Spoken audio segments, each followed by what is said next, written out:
hozir bir mavzuda o'g'lim bilan fikrlashimiz qarama-qarshi chiqyapti-da. Har doim o'g'lim va atrofidagi ukalarimiz, shogirdlarimiz aytishadi-ku, negativlarga e'tibor bermang deb. Juda to'g'ri, men bilan fikrga qo'shilaman. Lekin o'g'lim bir narsa borku, men bu negativni kelajak avlod, ya'ni sizdan keyingi avlodga yomon salbiy ta'sirini ko'ryapman-da. Negativ endi u bir tarafdan qaraganda yaxshi narsa, chunki tanqidiy fikrlarda kamchiliklar olib chiqadi. Endi siz yana qaysi tomonni aytyapsiz? Negativ deganda men aytadigan bu illat shunaqaki, mavzuga umuman e'tibor bermaydi-da, o'zidan bir necha yosh katta otasi qator odamligini ko'rib turib, bemalol sanlab, ya'ni bir so'kish gaplarni yozadi.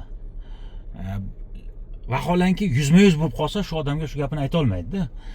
Bu o'sha yana bitta qarashlariki, chet elda mana g'arbdan kelgan xulqlar o'zidan kattaga hurmat qilish kerak emas, to'g'ridan to'g'ri faqat insonni hurmat qilish kerak degan qarashlari mana sizlardan keyingi avlodga o'zidan kattani hurmat qilish o'rtada yo'qolib ketadimi yoki qo'rqoq avlod qoladimi, faqat divanda turib gapiradigan, yuzma-yuz gapirishda gapira olmaydigan avlod qoladimi degan ma'noda shundan qo'rqishim bor, xavotirim bor. Endi siz madaniyatsiz, tarbiyasiz odamlar haqida gapiryapsiz ko'proq. Endi bunaqa odamlar boshi tarbiyadan bo'ladi. Krugazoria qarada, atrof muhitda ota-onasining oldida o'zini yaxshi ko'rsatishi mumkin, boshqa qilishi mumkin-da. Kommentariyada behurmatli, uzoqdan tutab har to'g'ri kelgan odamni so'kishi, negativ fikrlarni berishi, jahlini, g'azabini chiqarib olishi mumkin. Endi bu narsani to'g'ri ota-ona kontrol qila olmadi. Lekin agar tarbiya boshidan yaxshi bo'lgan bo'lsa, atrof muhit yaxshi bo'lgan bo'lsa, kattani hurmat qilishni biladi. O'sha gap elita bilan, botqoq bilan. Endi siz botqoqdagi odamlarni tarbiyalamoqchisiz, bu juda qiyin ish. Men bilmayman uni qanday qilsa bo'ladi. Bilganlar yozib qoldirsin yoki o'zingiz bilsangiz aytib. Yo'q, endi o'g'lim hozir ba'zan ularga botqoq deb indamay qo'ysak, mana bir yashik shoftolni qo'ysak, bugun bittasi po'panay bosgan bo'lsa, 20 kundan keyin hammasi po'panay. Chiroylari ham yomon bo'lib ketadi-da.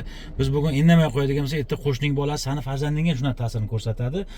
Ota-onasiga bo'lgan hurmatni, to'g'ri siz aytgandek, o'sha ota-onani hurmatidan deb aytyapsan, lekin bugun ayrim ota-onalar qachon telefonni olib o'g'lini yo qizini kommentariyasini tekshiribdi. Bu sekin-sekin nimada bu illat ichkaridan chirib keladi-da.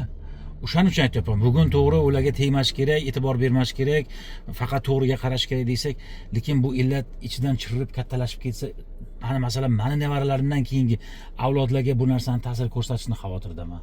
Endi uni yechim sifatida o'ylaymanki, har bitta kommentarni ko'rgan odam bittasi hech bo'lmasa qanaqadir o'shanga bir fikr bildirsa, sekin-sekin shular baribir kamayadi. Masalan, o'sha jamiyatda saviyasizlari foizi bo'lishi mumkin.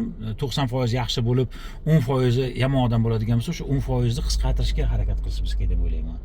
Balkim shu tomonlamadir. Shuning uchun hozir ikkalamizni qarashlarimiz ikki xil chiqyapti. Sizlar bugungi kun bilan ko'ryapsizlar. Bugun bu narsa modni, e'tibor berma, o'zingga yuqori planka olgin deb. Lekin men ikkinchi, uchinchi sizlardan keyingi avlodlarga bu narsani ta'siri haqida qayg'urayotgan ma'noda gapirardim. Endi sizlar ham o'zlaringiz fikrlaringizni bildirib o'tinglar.